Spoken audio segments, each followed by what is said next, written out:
Hey everyone, today's video is using the brand new April 2022 sheetload of cards from Call Me Crafty Al. This creates 8 slimline cards, so slightly different shape than usual, and it uses 4 pieces of pattern paper to create the design.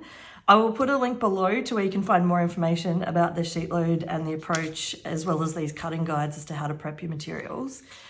In terms of what I'm going to use today, I'm going to use the Paper Rose one of a kind paper pad.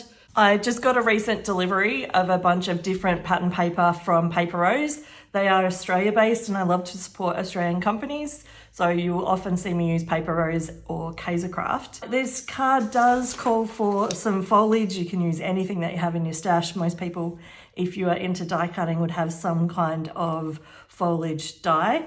For me, I'm going to use the Carta Bella designer dies. I'm not sure if these are still available. If they are, I will put a link in the description below.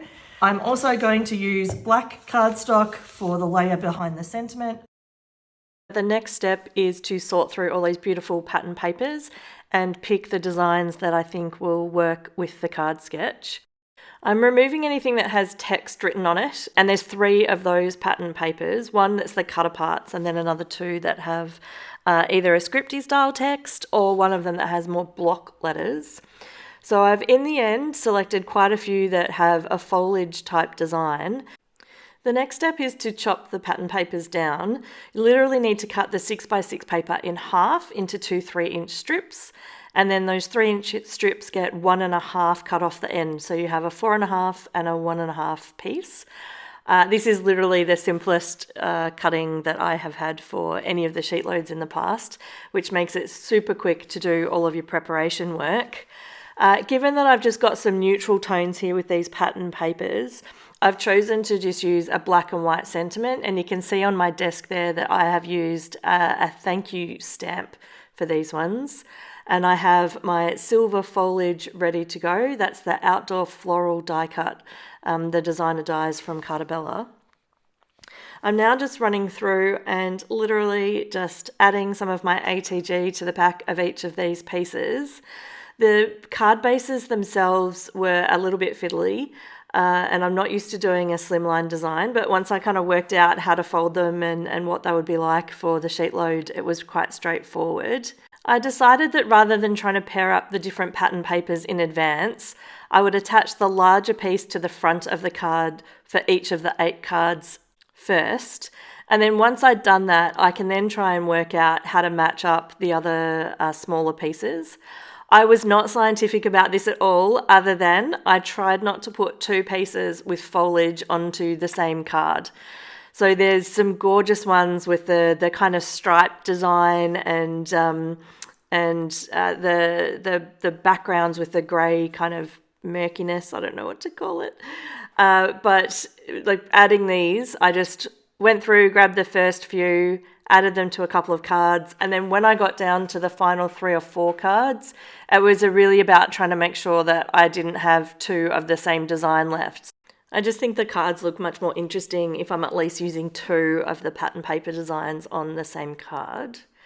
I must admit, while I was making these, I was really trying to think, is there a way that I could create an alternative to this using an A2 size card base? I have pre-cut panels that I use to create my normal card bases, and I was thinking, could I do this where it kind of cuts short and it's a little bit wider, and then you attach some paper there to peek out from the side?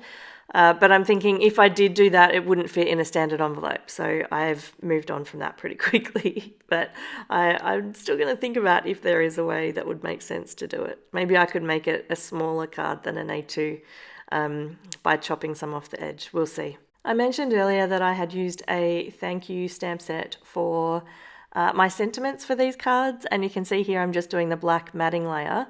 Basically, all I'm doing is adding some liquid glue. I did run through and do most of them in the first pass. I'm specifically avoiding the top left-hand corner while I'm putting this glue on, and that's because it really is intended to make a shadow on the original sentiment. So right here, all I'm doing is lining it up a little bit and making sure it's a bit offset, And then that creates the little hinge or the section that is going to fall off the right-hand edge of the card once I complete them. I'm really curious if you make slimline cards or cards of other dimensions, maybe even larger ones like 5x7. They seem huge to me, but maybe it gives you more space to be able to get more creative. And I think there's also, is it 4-bar cards, which are slightly narrower? Maybe that's something that I could use for my, adjustment to the slimline card sketch that we have here. These turned out so well. I really love them. One thing I did decide to do though is add some black foliage to some of the cards.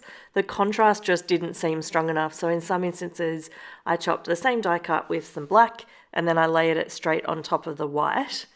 You can see here that I'm using my bone folder to smooth down the edges of the cards. This is because I normally use a different cardstock for my card bases, and these ones are the heavier Nina Solar White. And because it's so heavy, it just really needed that extra boost. In the end, I have 8 slimline cards, all slightly different.